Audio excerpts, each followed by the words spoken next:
عزیزانم ئێمە ئەمڕۆ لە کوردستانە هەڵایەکی ئەعلامی زۆر گەورە و کێشە و بەڵایەکی زۆر گەورە ئەم ڕووی کردوتە ئەم وڵاتەی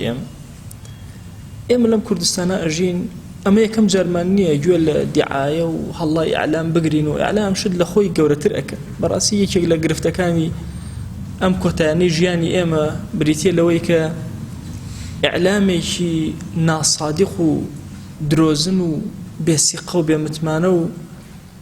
یعنی ڕووی کردوتە هەموو وڵاتانی عالەمی ئیسلامی تر تۆ دەست و قاچت ئەشکێن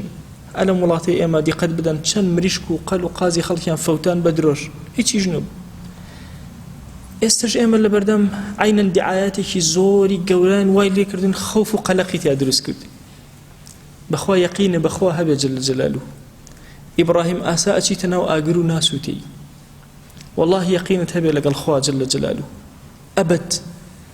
ناڕەحەتی لەو ناڕەحەتیانە نایەتە ڕێگەیت ئەگەر هاتیشە ڕێگات تۆ زۆر سەلامەتی تۆ زۆر ئەمینی چکە پشتێ بەخوا زۆ قایم على الأقل ناترسی بە پێکەنین و زەردەخەنەوە بەرامبەر بە هەموو مصیبەتەکان ئەڕێ بۆیە ئەم دەرسە سبحان الله موافقەی کردو لەگەڵ ئەم وەزع و گوزەرانەی ئەمڕۆیە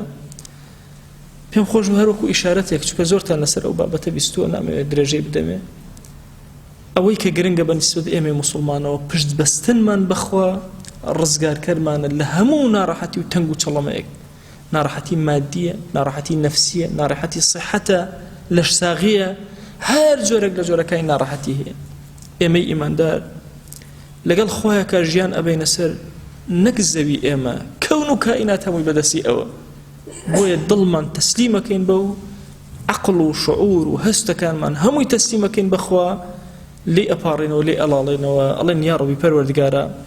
ئێمەی گوناهبار لەبەر خاتی تۆ لەم شوێنە کۆبووینەوە دانیشتین داوات لێ ئەکەین بە ناوی جوانە بە صیفەتی بەرزە بە ئیسمی عەظەمت خوایە بەرەکەت و ڕەحمەتی خۆت بەسەرمانە ببارێن تو گەورەی خۆت دڵمان ئارام کە خوایە دڵمان ئارام کە خوایە ماڵمان ئارام کە یا ربی خوایە داوات لێ ئەکەین بە ناوی جوانە بە صیفەتی بەرزە بە ئیسمی عەظەمت وڵات و نیشتیمانمان ئارام کە یا ربی خوایە لەم نەخۆشە کوشندە بمان پارێزە یا ربی خوایە وڵاتی موسڵمانان پارێزگاری بکە یا رب العالمین خوایە داوات لێ ئەکەین بە ناوی جوانە بە صیفەتی بەرزە بە ئیسمی عەظەمت ئەم نەخۆشیە پیسەی کە ڕووی کردوتە ئەم وڵاتی ئێمە یا ربی خوایە داوات لێ ئەکەین موسڵمانان بە سەلامەتی ڕزگار بکە یا رب العالمین